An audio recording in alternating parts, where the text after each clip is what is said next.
few weeks ago, I had the privilege of having an online consultation with Jane. On her intake, she shared with me that she had had osteoporosis, had sustained vertebral compression fractures in the past. So I asked Jane if she had any trauma or if she knew what caused her compression fractures. So I'm going to let Jane share her story. Well, thank you for letting me record this because I'm hoping that information I have could save somebody else from the situation that happened to me. I've had osteoporosis since about 2010. In 2016, my rheumatologist, because I have rheumatoid arthritis, who was managing my osteoporosis, suggested I go on Prolia.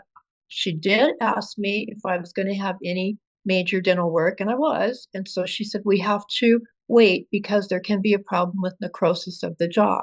So we waited, and I started in July of 2017.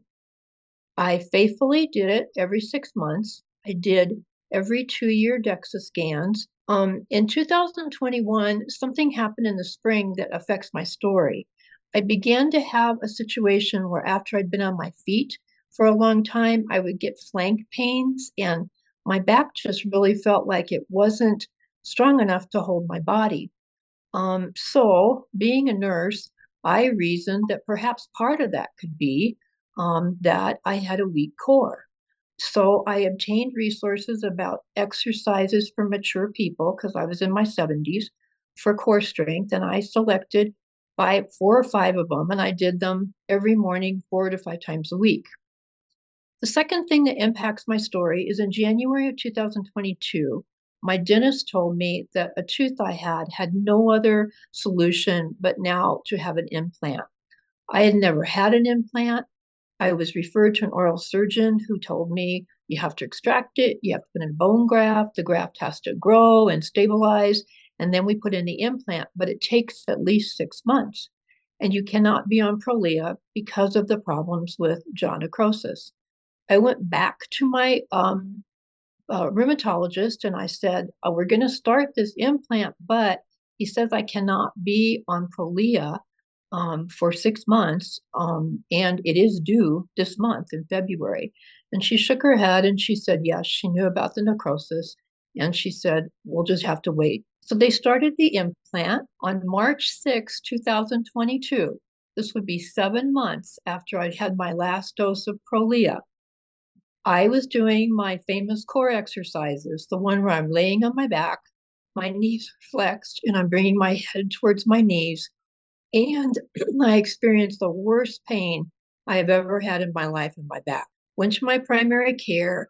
Given I had told her about this weird flank, weak back thing, and now this, she did a CT scan, which was normal. She then did a spine x-ray, and it did show I had compression fractures, but they didn't know how old they were. So they were going to refer me to a pain specialist, but that was going to take 6 more weeks. So in the meantime, I was to go to physical therapy. My physical therapist interviewed me, watched me do things, get up from a laying position, get up from sitting, also palpated my back. And she said, I think you have a or more than one compression fracture. So I'm going to be very safe in what I do in our exercises. Sounded good to me. In the 2 sessions that we did, there were some things that we were doing that were twisting motions, and we were definitely doing stretching things where I was bending over to touch my toes. After 2 sessions, I felt my mobility was decreased and my pain was increased. And that did not make sense to me and scared me. So I told the physical therapist I wanted to not do the physical therapy anymore until I saw the pain specialist. In May, finally, I saw the pain specialist.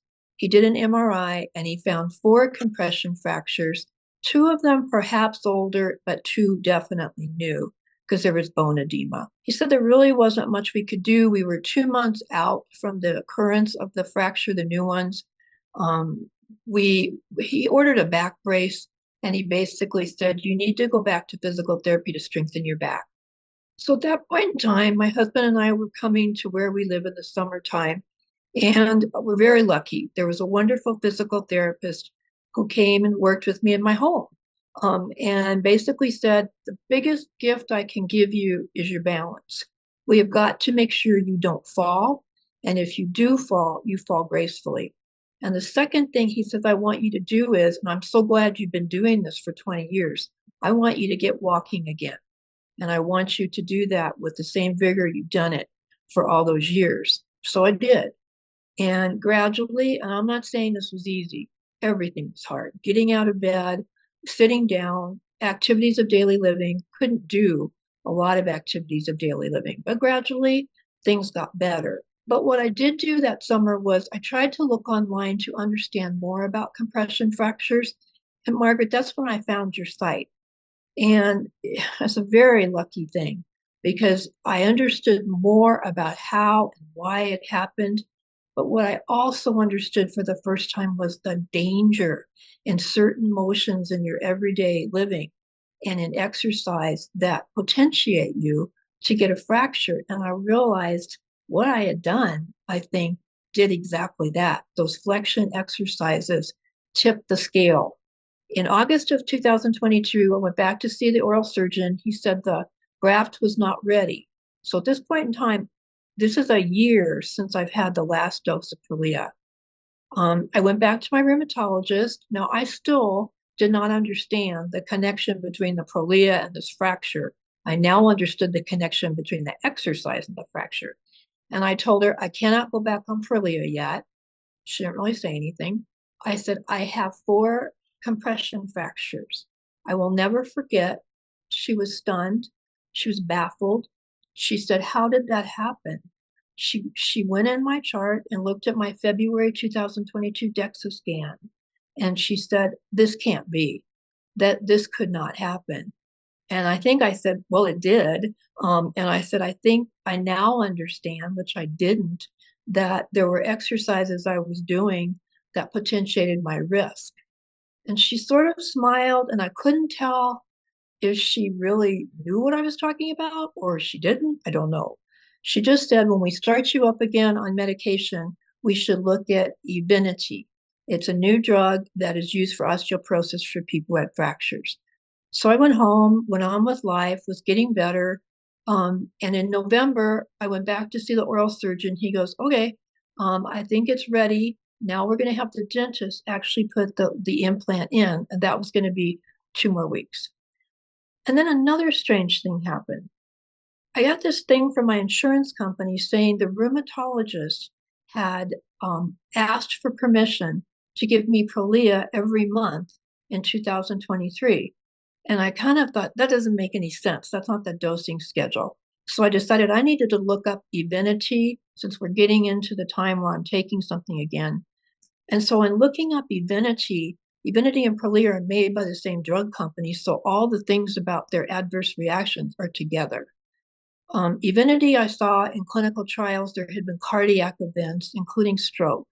And so I think the FDA narrowed the aperture of who could take it to people who had fractures versus the osteoporosis population as a whole. So I wasn't real happy about that. But what I saw about Prolia absolutely made me sick. In 2017, the year I started taking Prolia, a consumer group had petitioned the FDA to put a black box warning on Prolia. Basically, because research had shown when you ceased taking Prolia, in as soon as 7 months after you stop taking it, you can experience multiple vertebral fractures. Does that sound familiar? That is exactly what happened to me. I was sick, I was mad, I was frustrated, but the thought that this could have been prevented was horrible. So by the time in December, I went to my rheumatologist to see her and to get a dose of something, Evenity or Prolia. Then I said, I have become aware that since 2017, there has been information that when you stop taking Prolia, you can experience multiple vertebral fractures in as soon as 7 months. And that's exactly what happened to me. If I had known that that was true, I never would have done the implant. And her comment kind of just sealed the deal that I needed to get a new doctor. She said, how bad is your insurance? And I thought, oh.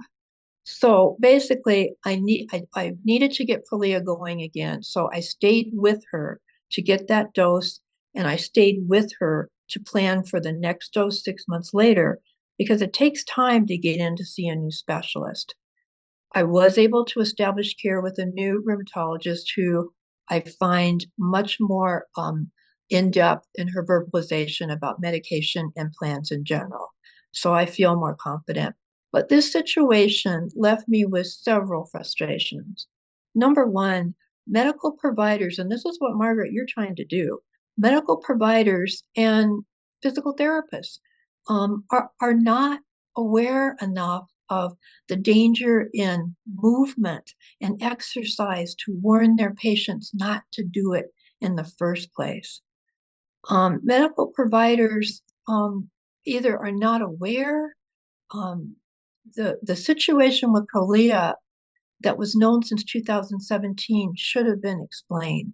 And so the awareness of that baffles me, how that the physician didn't know that. The last thing is, I just would want to get the message across.